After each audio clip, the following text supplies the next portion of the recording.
안녕하세요. 가치남입니다. 6월 23일 수요일 국내 시장이 마감되었습니다.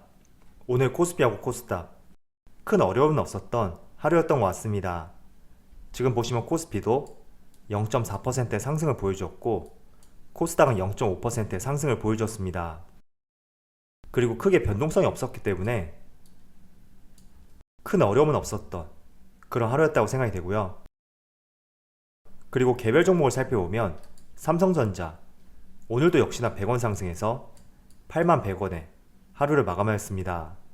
그리고 현대차는 오후에 힘을 내어서 0.6% 소폭의 상승과 함께 242,500원에 마무리를 하였습니다. 자, 그리고 오늘의 주인공, 어제는 자동차 관련주가 주인공이었다면 오늘의 주인공은 다시 한번 카카오와 네이버, 인터넷 기업들이었습니다. 지금 카카오의 주가를 보시면 오늘 6.6%의 상승이 나왔고 네이버는 8.3%, 정말 경이로운 상승이 이어지고 있습니다. 그래서 확실히 지금 구간은 많은 성장주 중에서도 인터넷 기업들, 카카오와 네이버 쪽으로 관심과 수급이 집중되고 있다고 보여지는 것 같습니다. 자, 그럼 바로 수급을 한번 살펴보겠습니다. 먼저 오늘 코스피의 수급을 살펴보면 오늘 기관과 외국인이 소폭의 순매도를 보여주었고 연기금이 이틀째 매수를 보여주고 있네요. 오늘은 전반적으로 거래대금에 있어서는 평범했다고 볼 수가 있는데 그래도 전체적인 순매수와 순매도 규모를 봤을 때는 개인, 기관, 외국인 모두 크진 않았던 것 같습니다. 이어서 코스닥은 오늘 기관과 외국인의 동반 순매수가 들어왔고 연기금도 매수세를 보여주었네요. 그래서 수급장 측면을 봤을 때는 코스피하고는 조금 다른 모습을 보여준 것 같습니다. 그리고 삼성전자, 오늘 삼성전자는 기관과 외국인의 동반 매도세가 나왔고 언제쯤 카카오와 네이버 같이 좋은 모습이 나올지 참 지루하다 생각하실 거예요. 그래도 보유하신 분들이라면 반도체는 절대 무너질 수 없는 업종이기 때문에 항상 힘을 내셨으면 좋겠습니다. 이어서 현대차는 오늘 기관에 순매수가 들어왔고 개인과 외국인이 순매도를 보여주었습니다. 그래도 오늘 24만원 위에서 안정적인 마무리를 보여준 것 같습니다. 그리고 카카오, 오늘 카카오는 기관과 외국인의 동반 매도세가 나왔고 어제만 제외한다면 지금 지속적으로 개인들이 매수세를 보여주고 있네요. 마지막으로 네이버, 오늘 네이버는 거래량이 크게 늘어났고 기관과 외국인도 크게 순매수를 보여주었습니다. 아울러 연기금까지 강한 순매수를 보여주었네요. 자, 그럼 주체별 매매 동향에 대해서 살펴보도록 하겠습니다. 6월 23일 외국인이 가장 많이 매수한 종목은 네이버, SK이노베이션, SK하이닉스, 셀트리온, SK하이테크놀로지 이렇게 5종목을 순매수 상위종을 올렸습니다. 자, 이어서 기관을 살펴보면 네이버, 셀트리온, SK하이테크놀로지, SK이노베이션, 현대글로비스 이렇게 5종목을 순매수 상위종을 올렸습니다. 자, 오늘도 카카오와 네이버의 흐름이 상당히 좋았습니다. 특히 오늘은 네이버의 흐름이 조금 더 좋았었는데 그렇다 보니 지금이라도 카카오를 매수해야 되는지 이런 의견도 상당히 많고 20만원 이상 돌파할 것이다 이런 의견도 상당히 많더라고요. 자, 어제 나온 기사를 한번 살펴보면 삼성증권에서 카카오의 목표 주가를 20만원 책정했고 또 하나금융투자는 19만원, DB금융도 17만원을 제시했습니다. 그리고 시가총액 순위를 한번 보여드릴게요. 일단 삼성전자는 제외하고 SK하이닉스하고 카카오 이 두 기업만 비교해 봤을 때 제가 이 화면을 캡처하는 시간이 정확하게 오후 1시거든요. 그런데 SK하이닉스하고 카카오 지금 시가총액을 비교해 보면 약 15조 6천억 원의 차이가 발생되고 있습니다. 그래서 주가로 환산을 해본다면 SK하이닉스 주가가 더 이상 상승하거나 하락하지 않는 조건 하에서 카카오가 SK하이닉스를 따라잡고 시가총액이 2위가 되려면 삼성증권에서 목표 주가로 제시했던 20만원 이 가격대까지 올라와야 됩니다. 정확하게 비교해보면 20만 3천원이라고 볼 수가 있는데 어쨌든 많은 증권사에서 20만원 가까이 목표 주가를 제시하고 있고 굉장히 우호적인 시각으로 바라보는 증권사가 많은 것 같습니다. 자, 그런데 저는 앞서 말씀드린 대로 항상 어떤 종목이든지 이런 흐름들은 수없이 봐왔었고, 그럴 때마다 항상 나왔던 의견 중에 하나가 지금이라도 매수해야 되는지, 이런 의견들이 상당히 많았습니다.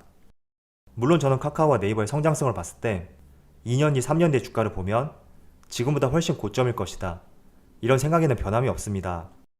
그렇지만 단기적인 시각으로 봤을 때는 이번 달만 보더라도 카카오나 단 3거래를 제외하고 모두 상승이 나왔습니다. 때문에 솔직히 부담스러운 위치라고 생각이 되고, 그렇기 때문에 저점에서 매수했던 보유자들이 조금 더 끌고 갈 수 있는 종목이 되어야 된다고 말씀을 드리고 싶습니다. 물론 지금 가격보다 쉬지 않고 20만원까지, 그리고 그 이상까지도 갈 수가 있겠지만, 저는 항상 주식을 투자할 때 여러분들의 수익을 1순위로 볼 것이 아니라 어떻게 하면 손실을 방어할 수 있는지, 이 점을 조금 더 초점을 맞춰 보셨으면 좋겠습니다. 그래서 그런 측면에서 카카오를 신규 매수한다면 지금 상승한 폭이 크기 때문에 충분히 조정이 나올 수 있는 가능성이 높다고 보여지고, 또 이런 조정이 나오게 된다면 그동안 가파르게 상승했던 만큼 쉬어가는 구간이 또 길어질 수가 있습니다. 자, 한번 잘 생각해 보세요. 올해 초만 하더라도 삼성전자하고 현대차 단번에 10만원, 30만원 이렇게 돌파할 거라고 생각을 했었는데 지금 몇 개월째 그 고점을 돌파하지 못하고 있습니다.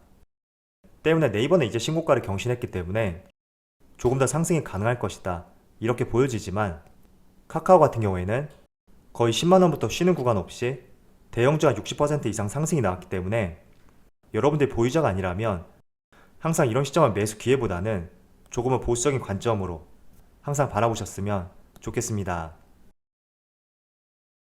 자, 그리고 카카오뱅크, 카카오가 약 32%의 지분을 보유하고 있는 자회사 중에 하나인데 아마도 빠르면 7월 말에 코스피 시장에 상장될 예정입니다. 물론 그 시기로 하여금 대표적인 게임주로 분류가 되는 크래프톤의 상장도 앞두고 있습니다.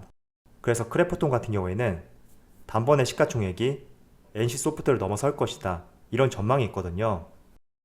그래서 7월 달에 우리가 기대를 해볼 수 있는 신규 상장이 두 건 기다리고 있고, 또 카카오뱅크 상장 같은 경우에는 이런 기대감들이 저는 지금 카카오에 녹아들어 있다고 생각이 되거든요.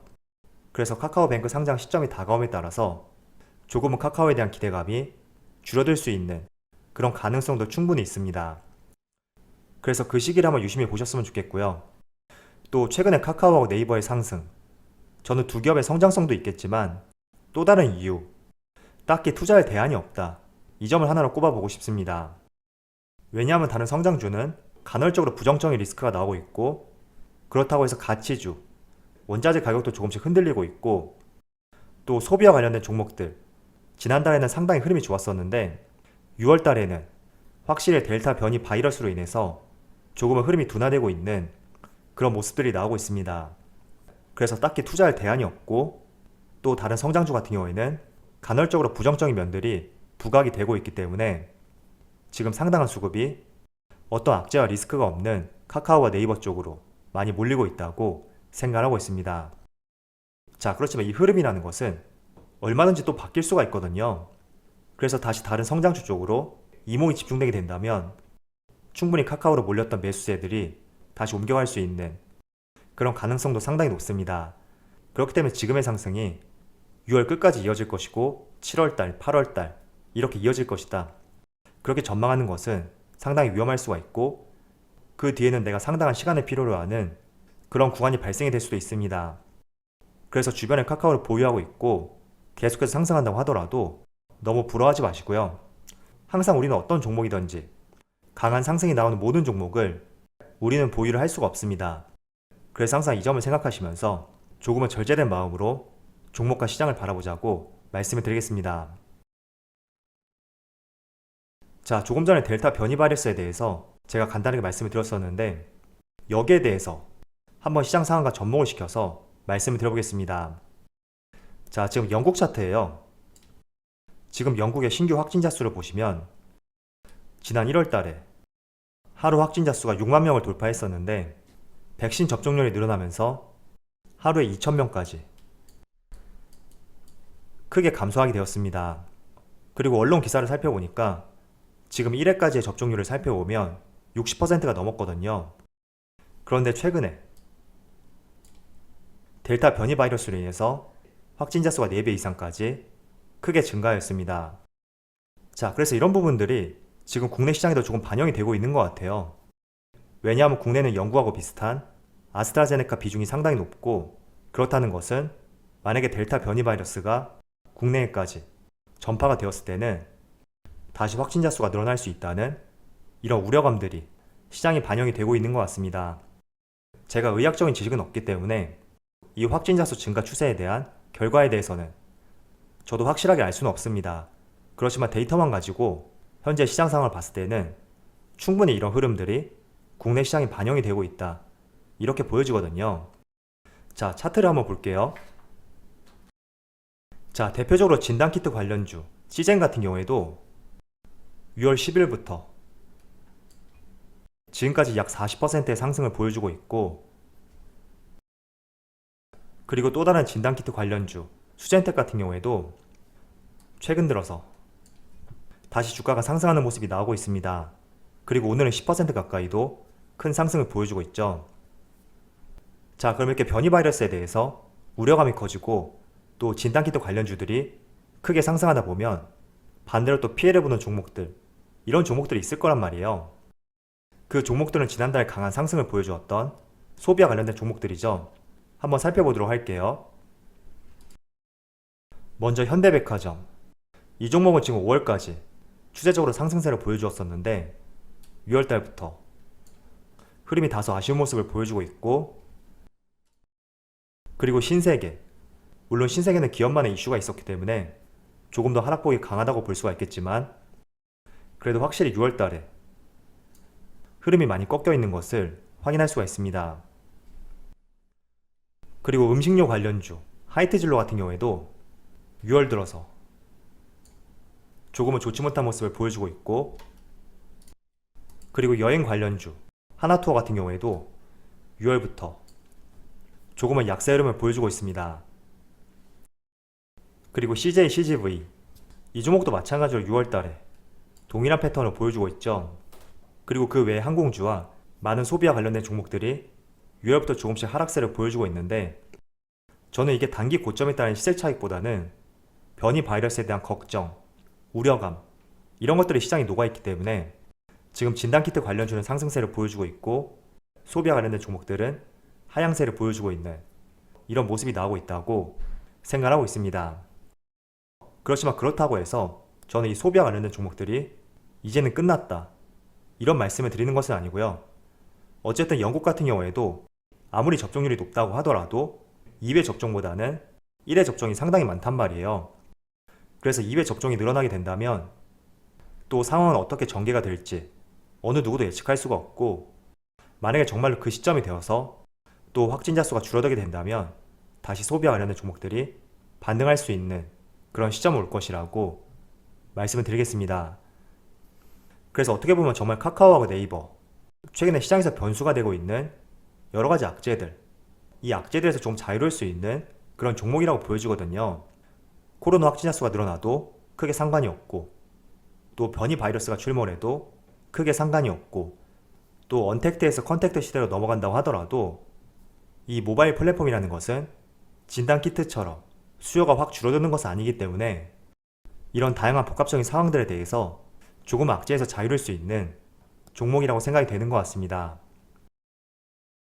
그래서 최근에 영국의 신규 확진자 수와 함께 시장의 상황에 대해서 한번 말씀을 드려봤고, 지금 가장 대표적인 국가이니까 한번 이 추이를 지켜보시면서 관련 종목들을 선제적으로 대응해보는 것도 좋은 방법이 될 것 같습니다.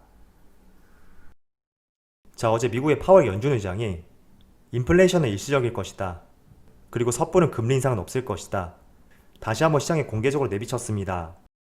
그래서 미국 시장을 중심으로 국내 시장까지 오늘 조금 안정된 모습을 보여주었고, 어쨌든 연준 의장 말에 대해서 우리가 신뢰를 해야 된다고 생각하고 있거든요. 그래서 한번 신뢰를 가져보면서 앞으로 시장을 한번 대응해보자고 말씀을 드리겠습니다. 자, 그럼 오늘 영상 여기서 마치도록 하고요. 언제나 여러분들의 성공 투자를 기원하도록 하겠습니다. 감사합니다.